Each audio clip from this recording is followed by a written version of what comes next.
All right, y'all. Apparently, Stephen Jones, he sees the exact problems with this team that we all see. By we, I mean the smart fans watching Attack on Cowboys. If you're one of those people, make sure your ass is subscribed and make sure you hit the notification bell. But let's get right into this as Stephen Jones is giving the fan base somewhat of a morale boost, if you were listening, because this means there's likely more moves on the way for the Cowboys. In addition to that, did the Jones family mend a bridge that was burned? Let's get into it.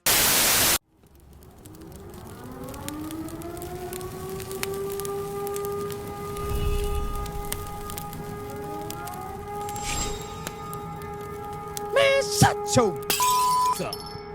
All right, first thing we're going to do is going to listen to this interview with Nick Eatman and Stephen Jones. This was going on August 6th. I know some of you guys have seen it, but y'all haven't seen it with me, so let's go ahead and tap in. Cowboys.com. I'm Nick Eatman along with Stephen Jones, Cowboys Chief Operating Officer, here week 3 of training camp. And how we do. And it's been a different camp, of course, with Brian Schottenheimer's first year.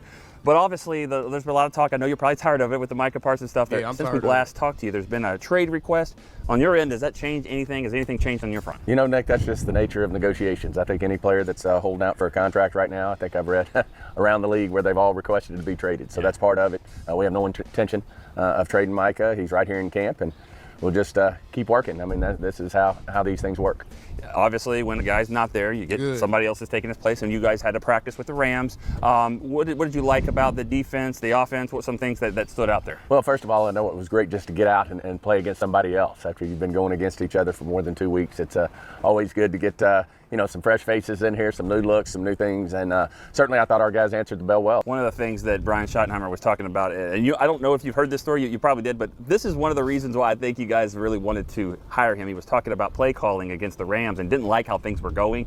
So there was a list of plays he wasn't supposed to run, and he said, the hell with it. I got to throw a deep ball here. I got to get something back. And so he's not supposed to put it on camera, but he did because he's just so competitive. That's compete every day. Right? Well, that's compete every day. That's his mantra. Certainly, he told me the same thing. I loved it. I thought it was outstanding that his competitive juices came out and decided to pull one out. The receivers that we've been wanting to step up in a big way certainly did in terms of CD and Pickens. And then I thought Mingo had a big day as well. Mingo! So, I thought that part was good. I thought Nate Thomas had a really good day. It was great to see him going against someone else and really stepping up and doing a good job for us. I think Booker, he doesn't get a lot of credit because he's the 12th pick in the draft. You assume that he's just going to go out there and do what he's supposed to do, but certainly showed why he was the 12th pick in the draft. So, and then, the other ones, I thought our backs did a nice job as well. And certainly Javonte is but they look fast as hell on 1.25, don't they? Really good running back for us this year, and look forward as we head toward the preseason and ultimately the season, seeing what he can do for us. Yeah, you talk about that. Okay, so we can all assume, bro, Javonte Williams ain't going nowhere. Stephen Jones, low-key, just let us know right there. This is why we listen to these people talk too, by the way, because a lot of the times when somebody's in the midst of a conversation, people kind of begin to let their guard down a little bit as it pertains to remembering what information is supposed to be guarded. Javonte Williams, Stephen Jones just let us know he's 100% going to have a roster spot, and he's 100% going to be somebody that's expected to contribute to this team. So I expect Javonte to be one of the top 2 backs on the depth chart, not going to lie to y'all. On Saturday, we're expecting Jaden Blue and Phil Moffitt to get a lot of snaps. Are you excited about what those guys can do? Absolutely. And, Moffitt in particular, when you're a big running back, you really don't shine till you're really tackling to the ground. And certainly I think his size and physicality is going to show up. And obviously he's a productive back at Clemson, did a really nice job. And certainly Blue, has that home run threat to him. Certainly one of the fastest guys on our football team. Look forward to seeing him, get some touches out there and see how he does. You're a backup quarterback. You haven't had this much athleticism from your backup quarterback. Nothing against the other guys, but obviously Joe Milton's a different type of player. Now Trey Lance was sort of similar last year.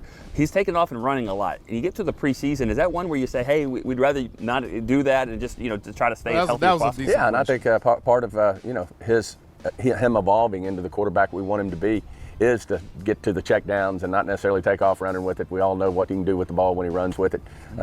Save those for the games when they count, when you're looking for a big play. I think him going through his progressions and ultimately, taking 4 or 5 yards on a check down is a plus. So it'll be great to see how, when the preseason gets here, great to see how he does. I think if I were to ask you which positions you might be concerned about, you probably wouldn't reveal that, but probably would. Okay. Well, what are some of those? Oh, Steven said probably would. All right, and then Joe Milton, man, I got to clear something up because on my Dak Prescott reaction yesterday, bro, Y'all have lost y'all ever-loving minds, bro. When I said I'm tired of everyone asking, first of all, why are you asking a starting quarterback question about his backup? Second of all, I'm tired of so much backup quarterback coverage. This only happens in Dallas, bro. I'm tired of it because from a realistic, objective standpoint, this has nothing to do with me being a fan of Dak. I am very much aware if Dak gets injured again, and someone steps in and plays very well, he's going to put himself in a very pressurized situation, okay?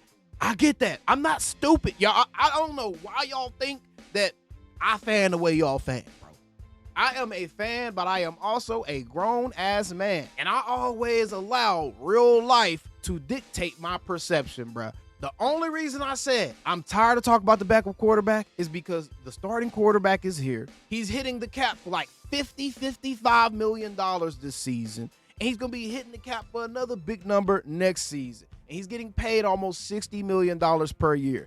That's why I said Joe Milton and all this discussion, bruh, unless Dak's legs fall off, Joe Milton will not have a chance to play here for at least the next 2 to 3 seasons. And it would take a full bad season from Dak for that even to become a question just based off of the financial investment of the organization to the player, bro. That's how professional sports work. Y'all got to get y'all emotions out of these sports takes so much, man. Y'all are way too emotional. Bro, I seen people in the chat, I feel like you hating on Joe Milton. I have no reason to hate on Joe Milton. He's a Dallas Cowboy, you morons. I have no reason to hate on Joe Milton, bro. I hope Joe Milton's the best backup quarterback in the league. But realistically speaking, I don't want to be spending time talking about a dude who's not going to be actively helping us win games on Sundays, bruh. That's just the facts. Shut y'all bitch asses up. Let's keep going. See, there's some places where there's still questions to answer. Yeah, I still think, the corner position, only because you look at what's on injured reserve. We've got 3 corners over there, an NFI and 2 PUPs. Stephon Gilmore.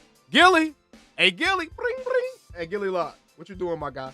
Yeah. Training camp's almost over. Yeah. You ain't got to do all that practice and all that stuff. You remember what we asked you to do a couple years ago? Yeah. Just come back. Just do the same thing. Come on. Come on, Gilly. Bring it in here, bro. We're expecting to play for us this year. So certainly Kyer, we expect to play for us this year. But some other guys are getting opportunities. But, with them not ready to go yet, you certainly think about that in terms of improving there if we get the opportunity to do it. I think, a guy like a Booth and Pride are doing a good job out there. But I certainly think that's a place where, we got our fingers crossed a little bit between Diggs and Revel and Butler, that we get those guys back in the mix. And then, you never know what's going to be out there that we can get our hands on. And then, I think, the big defensive tackle there with Mozzie and Jay are doing a really good job. But still, you want to see it live because, that position. Are y'all going to give them credit? Y'all love criticizing the Joneses and talking about how rude and mean and disrespectful they are to the players. But are y'all going to give them credit when they're doing the same thing, but they're also doing what you want them to do, and that's make sure that they don't disrespect the players, bro?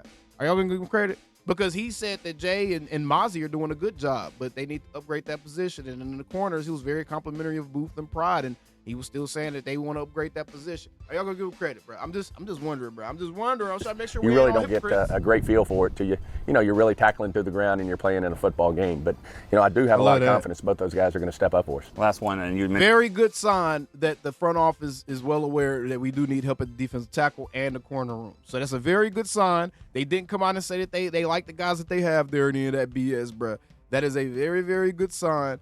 And that to me means that there's probably another couple of moves coming. And even if there aren't a couple of moves coming because they can't find the right guy, whatever it may be, at least we know that they are not in the mindset of, we've done enough. They know for a fact, we got to do a little bit more. So that is a good sign that your front office is not ready to just hang it up and be like, hey, we did our job. No, sir. They are still working. That is a very good sign. I mentioned Shoddy earlier, but I know I've asked you this before, but now we're into week 3, and is there just more things that you're seeing from him and his staff that just it seems like there's so much energy, but you're getting excited more and more just by getting to work with them? Well, the biggest thing is there's no let up in the energy, which to me shows it's authentic. I mean, it's consistent day in and day out, which when you're in the grind of a training camp, and here we are into week 3. you just don't see any lack of enthusiasm or energy, and it rubs off on the players because this is kind of, if you will, the hump part of camp where you're getting through it. Of course, we got this week, and then we'll finish up, through the end of next week, and I'm sure people are going to have their eyes on going back to Dallas and getting back to the Star, and that means the season's right around the corner. But the biggest thing is just his enthusiasm and how it's relentless and so authentic, and they never let up, and I think that's a huge plus for our team, our players, our coaching staff, and certainly hats off to Coach Schottenheimer for pulling that off. I lied. I do have one more. You talked about going back home to Frisco in next week. Training camp doesn't end just because we leave this weather. There's going to be some practices there at the start. The Cowboys fans in Dallas get a chance to see him. How exciting is that? I will to be able there. To kind of bring I will be there, ladies and gentlemen. If y'all want to come meet me or come hang out with us and stuff, hey, man, I will be at the Start Frisco on the 19th or the 20th. a portion of camp back home. Well, it's obviously real exciting when you're going back to, especially a home like the Star, where it's really inviting for our fans and want them to come out. And if anybody think they're going to come in there trying to be a dumbass, I am a gun owner, and I do have a family. I'm not about to play with y'all. Get a feel for this team, get a feel, for what we're talking about out here. And as I mentioned earlier, hopefully get some of these guys back into action when we get back to Dallas. Guys like a Diggs and a Revel and a Butler. Certainly Overshone's probably still going to be a minute before we get him back, but he's making great progress too. So overall, it'll be, we want to enjoy this last week of camp here. But at the same time, it'll certainly be great to be back at the Star as well. Right, okay. Not much there. All right. Either way, that right there, that was a positive kind of thing to hear right there. Stephen Jones acknowledging we do need a defensive tackle. We do need another corner. Love that he acknowledged that. Also said they were not traded Micah, but we knew that, so I really don't care about that. The only other thing I want to kind of discuss today as it pertains to this quote-unquote morale boost video, man. Stephen Jones and Trevon Diggs presumably worked their differences out. You saw Stephen and Trevon kind of having a meeting of sorts. I believe this was at the conclusion of Dallas Cowboys practice, and Trevon and Steven smiling, talking, good body language here. Steven in that power position with his hands on his waist, pats Trevon on the shoulder, kind of gives him a thumb bump. So our bridges being mended. Look, if they are, then good. I'm all for anything that is positive for the Dallas Cowboys as an organization. I am not a part of this whole, I want what's best for the player, even if it means it's bad for the... No. I want what's best for the Cowboys. And if Trevon Diggs can be a positive impact on the Cowboys, I'm all for it. I don't know the dude personally. I have no reason to dislike him personally. But the stuff that he has done throughout this offseason, the stuff that he did with the little press conference that he did with Mike, and just the lack of awareness that he showed and almost trying to help stoke the flames of the angry mob, I just really rubbed me the wrong way. And to me, it showed a severe lack of awareness as an individual. It showed a severe lack of awareness of your business situation. And it showed a huge lack of maturity, right? And so Trevon Diggs is somebody for me where I'm looking at him, I'm like, okay, like how positive of an impact are you having on the locker room? How positive impact are you having on your teammates? And yes, we've seen the DB's coach come out and talk about how he's asking the right questions in the meeting rooms, and he's helping Savone Revel recognize different sets and stuff like that. I get that. I get that, bro. And what else did you expect his position coach? Did y'all expect his position coach to come out here and trash him or something, bro?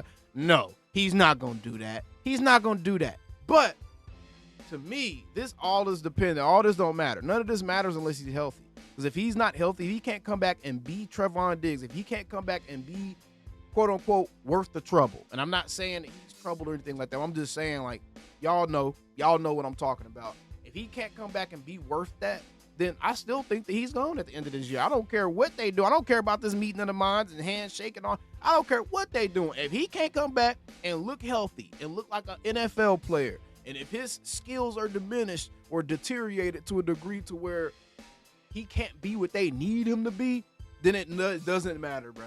It doesn't matter, because at that point, is what you're bringing off the field and is what you're bringing as a leader enough to make up for your lack of ability on the field?